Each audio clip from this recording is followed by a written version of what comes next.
Ça fait longtemps, mon gars. Je t'ai pas vu au moins depuis l'année dernière. Et je vais m'étouffer. Monsieur Amour, j'espère que vous avez la pêche et que la vie vous traite bien. Aujourd'hui, nous allons traiter de mon top 10 2021. Il arrive enfin. Tout d'abord, merci pour tes retours sur mes mentions honorables, ça m'a fait plaisir. On a plein qui ont joué le jeu, c'était cool. Et maintenant, nous allons rentrer dans le lard de mon top 10. Tout d'abord, je tiens à te le dire, je n'ai pas vu celui-là, et malheureusement celui-là, que je n'ai vu qu'en 2022, et qui ne comptera pas dans cette année civile cinématographique. À la 10e place, Annette.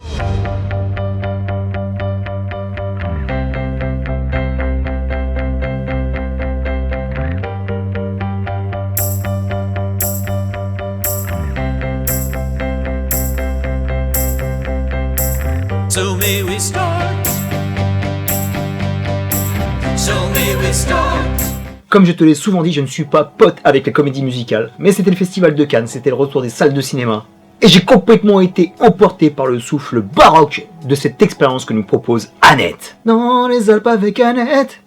Pardon. Tout était formidable, la musique des Sparks. Il traite également de thématiques fortes comme la gestion de la célébrité, la gestion à la vie, à la mort d'un couple de stars, et la storytelling médiatique qui en découle, et ce pauvre enfant qui est destiné à être roi dès sa naissance. Ou plutôt reine, parce que c'est une fille. Ce film ne tient qu'à un film, mais Léos Carax a la grande force de tout nous faire accepter, sans tomber dans le ridicule. Et en complément, je te conseille le documentaire sur les Sparks, qui est passionnant. Pour être complet sur la douce Annette. So may we start. À la 9e place, top 9 pour Swan Song. Un invité de dernière minute qui m'a ému et questionné sur la vie. Car en plus d'être un magnifique film de science-fiction, c'est avant tout un film sur l'être humain. C'est un fleuron de la SF en 2021 qui soigne chacune de ses scènes avec un chef opérateur en état de grâce. Même si je ne connais pas ce monsieur, je vais citer cet homme. Masanobu Takayanagi. Bien joué, monsieur. Ce long métrage est un objet délicat sur la mortalité, la gestion de la fin de vie, l'impossibilité de dire au revoir aux êtres aimés, avec la prestation tout en douceur et pleine de tact de Mahershala Ali. Un joli comeback parce que ça fait longtemps qu'on ne l'avait pas vu de la légendaire Glenn Close. Un gros big up et mille merci à ce magnifique chant du cygne. 8e place, top 8 pour Shadow in the Cloud. Série B du vendredi soir, je t'aime. Chloé Grace Moretz, jeune comme adulte, je te kiffe aussi. Et une tonne d'amour pour cette douce réalisatrice inconnue, la néo-zélandaise Rosalind Liang, pour laquelle j'ai un coup de foot total. Parce que ce film c'est du gros kiff sur toute la ligne. Un jouissif survival aérien à huis clos, badass kickeuse, Twilight Zonée décomplexée. Une aventure dont vous êtes l'héroïne qui manque tellement à nos écrans. 1h20 de plaisir débridé que je te conseille de rattraper si tu ne l'as pas déjà fait. À la 7e place, retour dans l'action avec Nobody. Nobody n'est pas un film, c'est une fête de tous les instants où Bob Odenkirk s'éclate à éclater des gueules comme il l'a jamais fait. Dans ce film efficace qui va droit au but, avec une alternance de plans larges, de plans serrés, de fistfight, de gunfight, de magnifiques mises à mort admirablement chorégraphiées, une superbe caméra virevoltante de Neil Schuller qui varie les angles, et de l'action visible comme on devrait en voir tout le temps. C'est ça qu'on aime. Nobody est un mets succulent à voir et à revoir. 6e place, top 6 pour la loi de Téhéran. Cet objet cinématographique m'a rappelé que le cinéma iranien n'avait pas son pareil pour avoir un regard aiguisé sur sa propre société, un véritable thriller policier énergique, sans complaisance, avec des scènes hallucinantes sur le terrain comme en prison. Et celles qui m'ont frappé le plus, c'est les ravages du crack local sur la population, la corruption, la politique dégueulasse de l'environnement, un véritable zoailleur iranien qui a fait la loi sur le cinéma en 2021. Entrons dans notre top 5 avec les seigneurs de 2021 des bois du rebeu. Top 5, 5e place pour The Last Duel, le dernier duel. Ridley Scott qui fait son retour dans le médiéval avec un Jason Bourne avec une coupe mulet dégueulasse, un Ben Affleck avec la coupe de Stevie Boulet, un Kylo Ren en FDP de la couronne, Villanelle transféré de la magnifique série Killing Eve, si forte et si fragile. Ça partait bien pour moi, mais jamais j'aurais pensé ce film à un tel niveau, si fort et si puissant sur tout ce qu'il a à nous proposer. De l'action moyenâgeuse sidérante, et quelle violence, un véritable propos politique, une ode aux mères de la terre, femme, je vous aime. The Last Duel, c'est de la bombe. Ce film d'un siècle lointain résonne cruellement encore aujourd'hui. The penalty for bearing false witness is that you are to be burned alive. I will not be silent.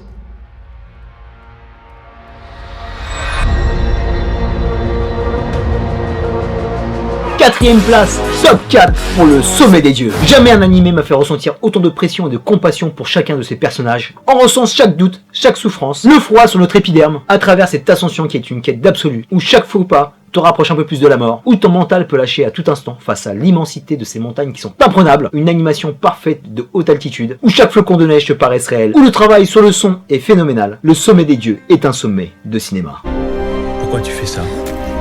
Une fois qu'on y a goûté, on peut plus s'en passer. Y a plus que ça qui compte.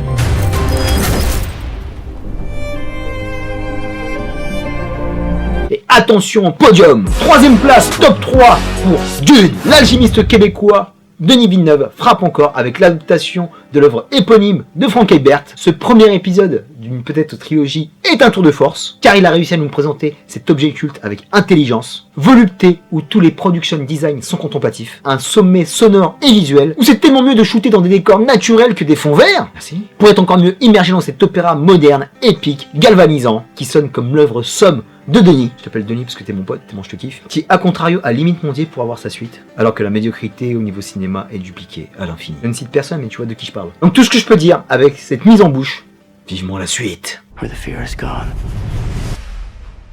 only I will remain. Go, go, go!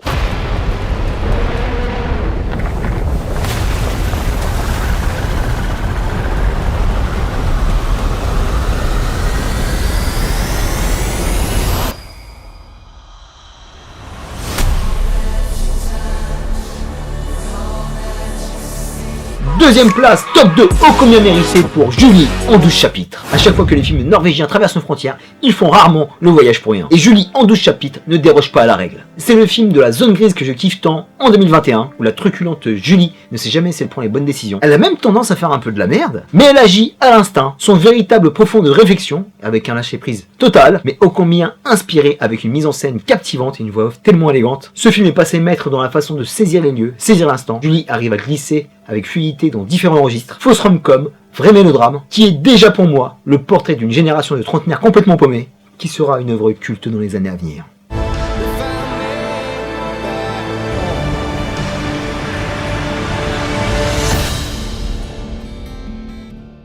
Top 1, numéro 1. Et ça se passe complètement de commentaires, parce que comme tu me connais et qu'on t'a suivi la chaîne, Zack Snyder Justice League mérite sa première place. Alors que c'est un film de 2017 à la base. Mais vu que c'est une continuité qui aura du mal à revenir sur nos écrans, je lui donne ô combien cette première place, tellement il m'a fait chavirer de bonheur. À toi, Zaki!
Pour ce top 10 2021, je te dis à très bientôt pour de prochaines vidéos. D'ici là, porte-toi bien, merci pour tes likes, tes partages, tes commentaires.